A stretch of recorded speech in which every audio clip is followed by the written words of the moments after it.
Well, it's time to begin our first season as Fulham manager in this Let's Retro FM09 series. Of course, last time you saw the introductions, the players and the squad we've got to work with.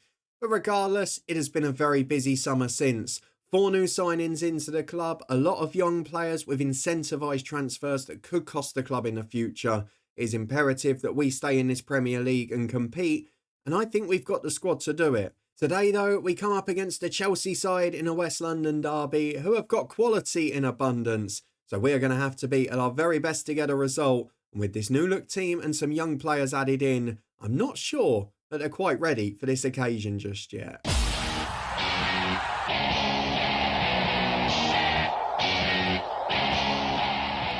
Yes, hello and welcome along to part 2 of this FM09 Let's Retro series from Fulham. We are back today for the first game of the Premier League season and it is a tough one. Chelsea in the West London derby, one of the title challengers constantly and one of the best squads in world football. We'll deal with that in a few minutes.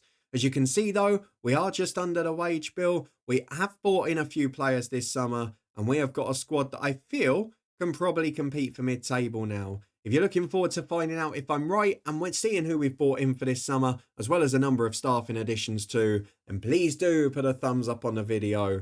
But let's get straight on with what's been happening here because it has been very frantic. Lots of young players with clauses if they play international games, club games, etc. It's allowed us to do a bit more business than we would have liked. We've got some reluctant leavers on the wage bill. In addition, we've added some real quality for the future and a couple of names that just give me that nostalgic vibe. So let's start off with transfers on the staffing and on the playing front, and then we'll go and have a look at what we've got set up for this. So let's go through to the transfer centre and have a look at the history of staffing.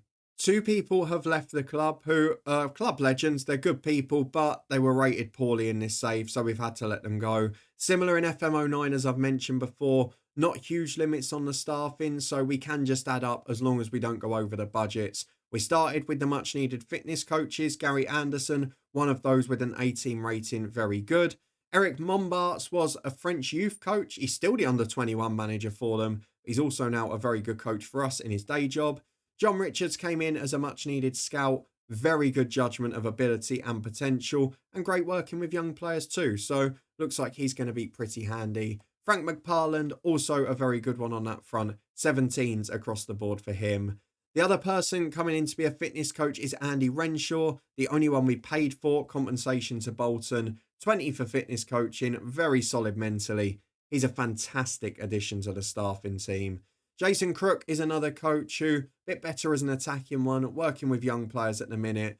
Not really the sort of coach that we're going to be working for the immediate, but someone in the long term who might help out. John Murtaugh, a name that pops up a lot, a man who became a bit of a nemesis for us in later FMs in the head coach series when he moved to that director of football role at Man United in particular.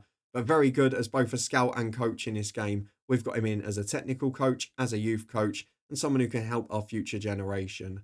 Steve Brown is the last senior coach to come in. You can see he's much more focused on the defensive side of things. Good attributes for determination and discipline as well. And then the final one is Chris Sully, who is a youth coach, but again, adds some much needed quality and patience working with young players across the board. So really happy with the additions and the changes that we've made there. We've built up some quality across the board, but is it going to be matched by the players? Because I've focused on bringing in young players who can improve the squad and who can also become stars of the future and make profits for us, because that's what we've brought a brilliant coaching team in for, to help improve them. This is what we've done this summer. We've brought in one bona fide wonder kid from this game, 2 brilliant young players that I've got nostalgic memories from, and 1 player who became a Premier League stalwart who we managed to pick up pretty early here. Let's start though with the outs because loads of players have gone out on loan, but also 1 permanent departure. And as I mentioned, with Bobby Zamora being a new signing, I had to bite the bullet and take the hit on Eric Nevland. We only got 500 grand for a player that the club signed for 2 million. But he's 25 grand a week off the wage bill. I'm annoyed because he is the second best striker at the club, or would have been. He's now going to be doing a good job in a championship. But the fact that no Premier League clubs came in does give me confidence that they weren't good enough and that hopefully we'll have made the right decision for the long term. Other players that have gone out on loan include Chris Smalling to minus 17 points, Bournemouth in League Two. They'll be battling with Luton and Rotherham down there. Wayne Brown, who you briefly saw in the first team, to Mansfield. David Stockdale's gone to Northampton. And the star youth player Elliot Omazusi has gone to Charlton in the Championship, where they got relegated in real life in this season. We'll see if he can help them avoid that. On the ins, we've got to talk about four brilliant players. Moussa Sissoko, many Tottenham fans will know, Watford fans, Newcastle fans, etc. An agreed fee of 7.25 million, but most of that is in the future. We're playing 2 million up front, 2.5 million guaranteed in the future, and then 3 million of instalments based on achievement, whether it be international, club, whatever. He is a 19-year-old centre mid.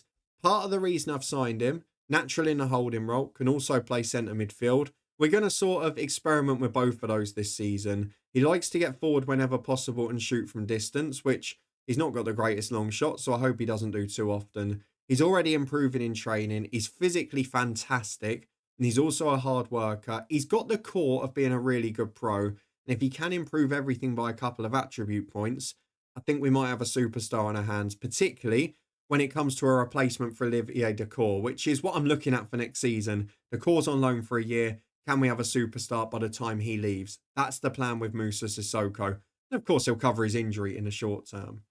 The second one is a well-known wonder kid in FM09, but one that is just too good to turn down. John Fleck has gone on to have a good career in English football, mainly as a midfielder rather than a striker.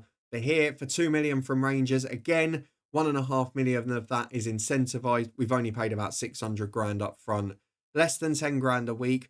Probably pushing Bobby Zamora for the second best striker at the club already. He's only 16. He's the best 16-year-old in the game for me. He is sensational. He is a natural centre forward, but can also play number 10, centre mid, left wing as well. Gives us that option on the left wing, probably ahead of Julian Gray as a backup. Gives us that fourth option in centre midfield. Gives us a decent number 10 if, say, Danny Murphy does move on in the future. He's a great penalty taker. He's creative. He's got the lot. He's just a really good young player, and we want to make him a superstar. The next one, and the next two, in fact, are names that I used to love in this game. It's the ultimate nostalgia from old FMs for me. The first one from Rosenborg is Per Skjelbred, £1.2 million. I used to sign him in every top-level save I did. A brilliant midfielder, natural as a centre mid, can go further forward. The perfect playmaker alongside Dacour or Sissoko. Great on the ball, not the most physical overall, but he's got the stamina. He's mentally a clever player, a determined player, a brilliant runner.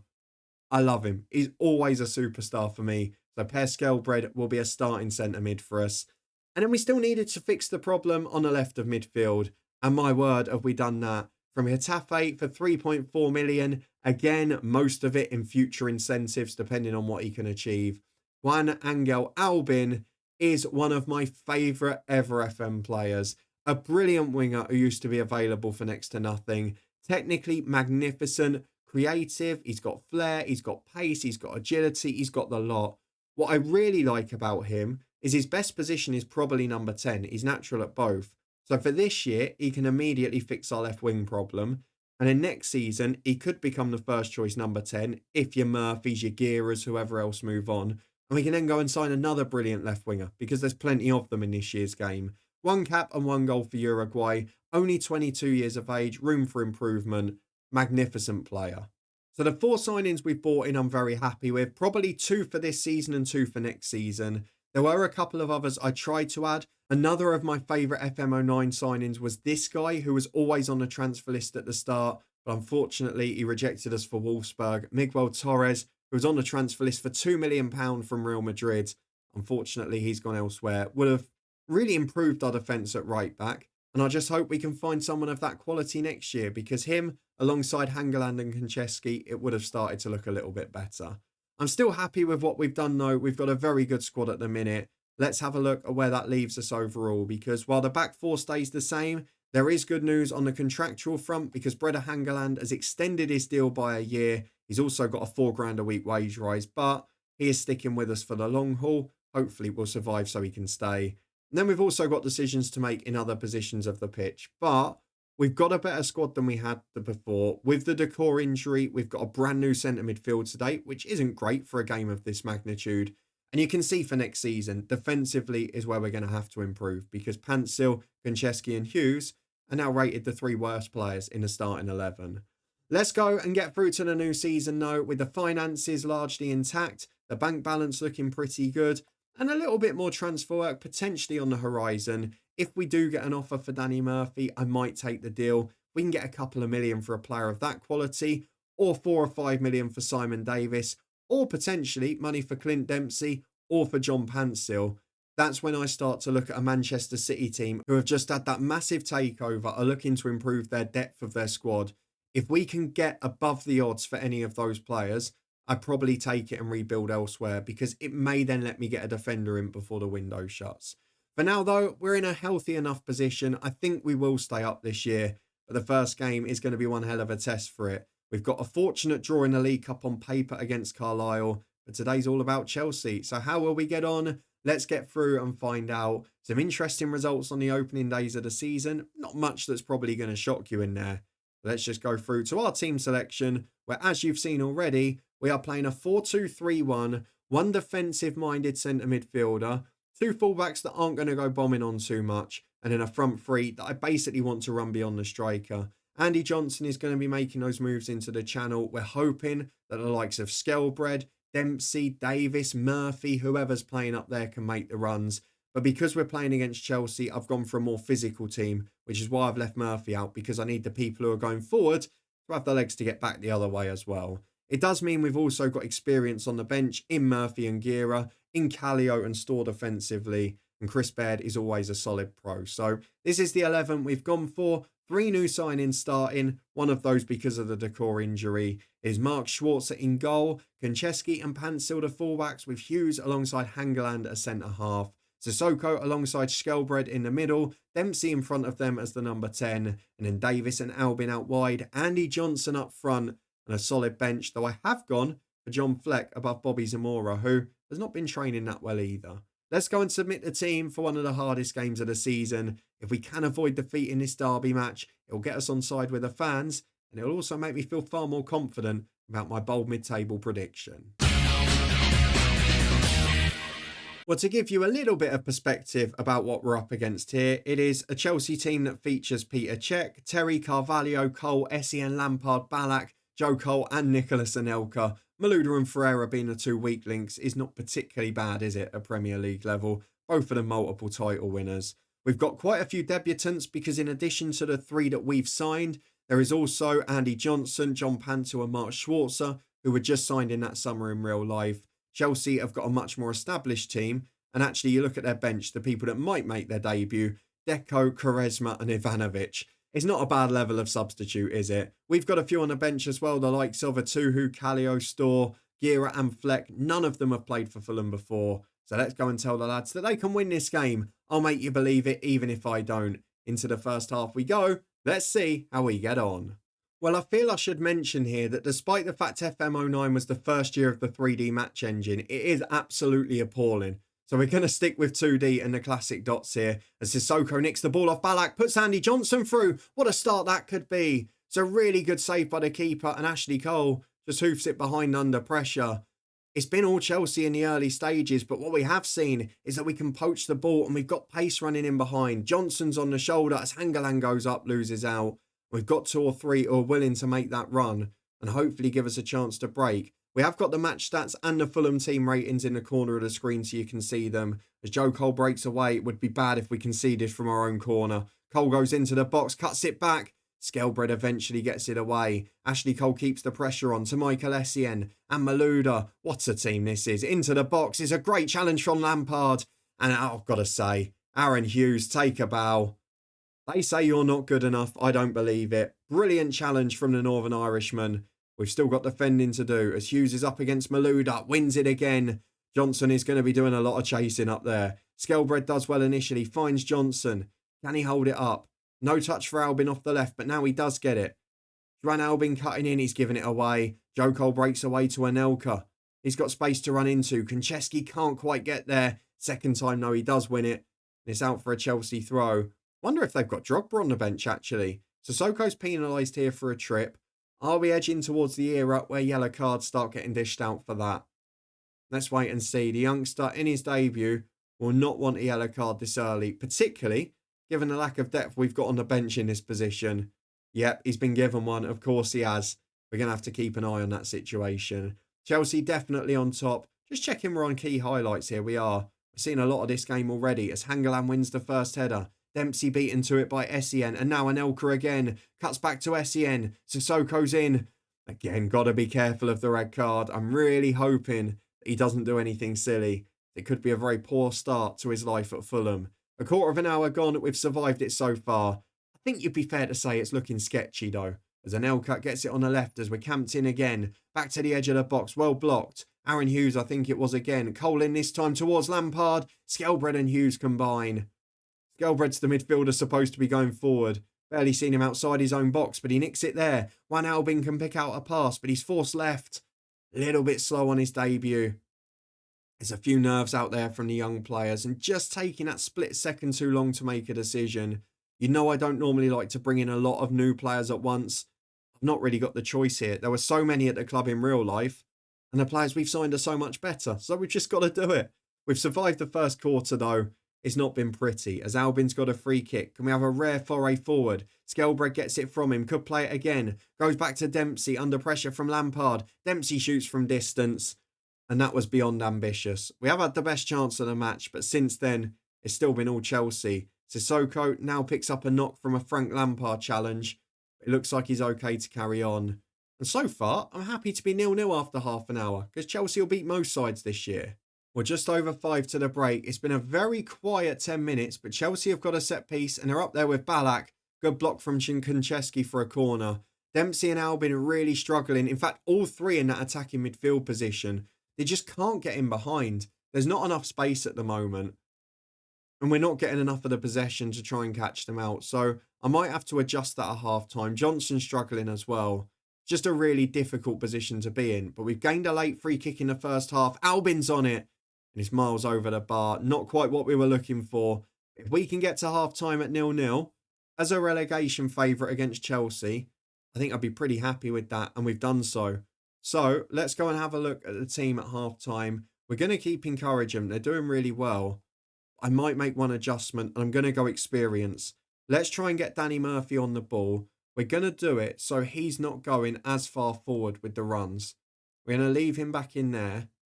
And hopefully just give us a little bit more solidity, because then Albin and Davis running in behind will actually have someone to try and pass the ball to them. Skelbred and Murphy both playing as playmakers. What I could do, in fact, just thinking about it now, I could push him back, couldn't I? Let's do that. We'll put Sissoko in the holding role. He'll stay in there. He's not going to go mad or anything. His mentality's not going to be that far forward either. And we don't really want him closing down that far up. We're going to be quite careful with this. Back to the old sliders. We're just going to try and sit a little bit deeper with him. And then we'll put Murphy in alongside Skelbred. And he'll be sort of a solid defender. We're just going to put him on a balanced mentality. It could put him where Skelbred is, to be honest. I think they look pretty similar at that point. So mixed on the forward runs. And then I think we'll leave it as such. Maybe through balls more often yet, because he's a good playmaker as well. And that just gives us a little more solidity. So tactical changes already as we're playing the top sides. We'll see if that helps Albin and Davis out, because they should have people playing the ball from deep. And hopefully we'll be able to get some headway going forward, because at the moment we're just scrapping for our lives defensively, albeit we're doing that well. Well, I don't think it's going to help Juan Albin that much, because after 10 minutes of the second half, he's picked up an injury. I'm going to go bold here. There's not a natural left-sider on the bench, so I'm going to bring on John Fleck. He'll come on as the left winger, the 16-year-old. Let's get him on for a big, big game. And hopefully we can still find a way. As Skelbred wins the ball back. Almost regretting not putting Zamora on the bench now, because we don't have another striker option. And I could have done with someone just to hold the ball up, be a target man.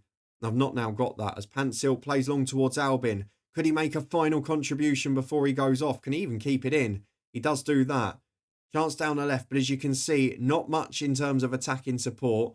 And only one little man in the box. But he gets to the byline brilliantly. And he wins the corner. Fair play to him there. That's a good effort from the injured left winger. He has played better in the second half as well.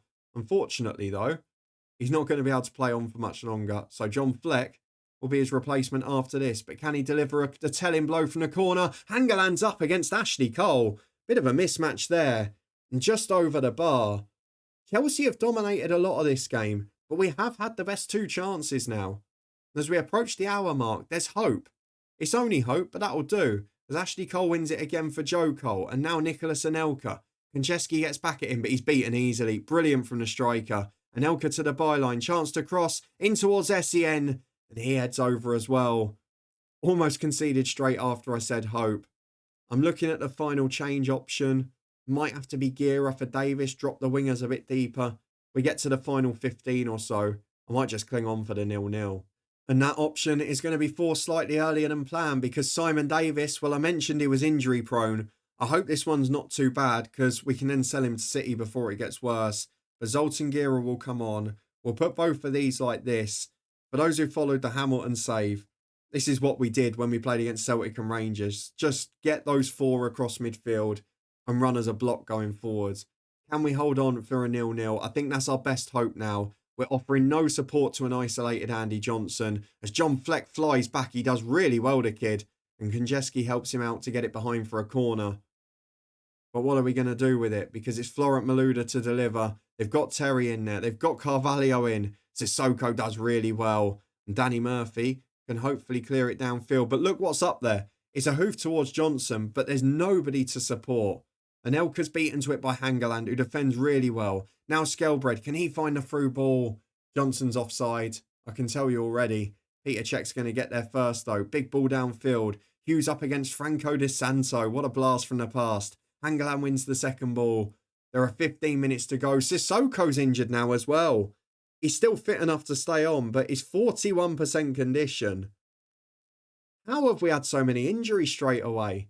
It's been a very unfortunate start.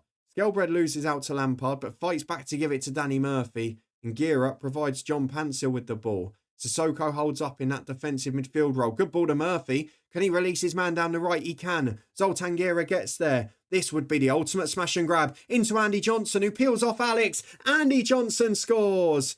Get in there. What a performance this has been. Defensively rock solid. Skelbred and Danny Murphy combine in midfield. It's down the right-hand side for the sub-Zoltan Gira. Looks like he's going to be playing more now because Davis comes off injured. And Andy Johnson, that's why he's up there. He needs one chance and he'll score. We've got 4 minutes added on. I haven't got the mug with me, but it doesn't matter what FM you're playing. There's the time wasting. Let's get the defensive line a little bit deeper. And let's just try and cling on because at the moment, this is a very important game. And if we can pull off the result, I'll be a delighted man. What a performance it's been so far. We've got 4 minutes of stoppage time to cling on for what would be a priceless opening day victory. But it's the last second highlight. We all know what's coming. Franco Di Santo to Lampard. Edge of the box with time. Across to Ivanovic. John Flex in. The 16-year-old, that is superb. Followed his man back and got the challenge in. As Czech clears long. Di Santo v Pansil. Johnny Pansil wins the first one and the second. Gets it away to Murphy. Now he can break with Johnson. Alex is across and he wins it. Gira's got to get back quick as Lampard goes to Di Santo. Out to Malouda on the left-hand side. We are defending for our lives as Di Santo gets in. Beats Pansil. Chance to cross. Pansil's there again. And Di Santo fouls him. Magical defending. What a win to start. If that's a sign of things to come, I'm going to be thrilled. The injuries are not good, but the result is beyond fantastic. An incredible effort, a 1-0 win for Fulham, and gutsy defending for about 89 minutes of that game. Let's have a look at what the injury news is. Simon Davis, 3 weeks. It could have been worse. I'll probably still try and sell him if we can. And then let's have a look at what Chelsea have done, because they must have been missing Drogba. They were. They left out John Obi Mikel of the squad, and then Kalu's away and Basingra's injured. But considering they've not even got Belletti and Mikel in the 18, I don't think we can feel too much sympathy. A magnificent effort from our Fulham team, and what a way to start the series. We're going to come back after deadline day for the Newcastle away match. We're going to see what the rest of the transfer window brings, whether we get that big Man City offer for any of our stars, and whether or not that gives us the budget to bring people in. But so far, the transfer news is very good. A few of those players made an impact, and what a win. What a result. I'm absolutely thrilled. If you enjoyed this one, the perfect start with Fulham in FM09, then please do put a thumbs up on it. Let me know what you think of my signings. Did any of you have the same superstars in FM09 as me? Flex, Skelbred and Albin, always superstars in this save. We've tried to bring a couple of others in, but it's not quite come off yet. How do you think we get on this season? Was that just luck when we were backs against the wall? Will we struggle a bit more when we've got to break sides down or when the onus is on us to attack? If you want to stay up to date and find out, subscribe and turn that notification bell on. Every weekday we'll be continuing this save as the FM retro year ploughs on. I know we're disappointed not to have FM25, but this has been a brilliant nostalgic year for me. Great players in, a really good start, and we'll be back next time to reflect on the end of the window and see how we get on against Newcastle United.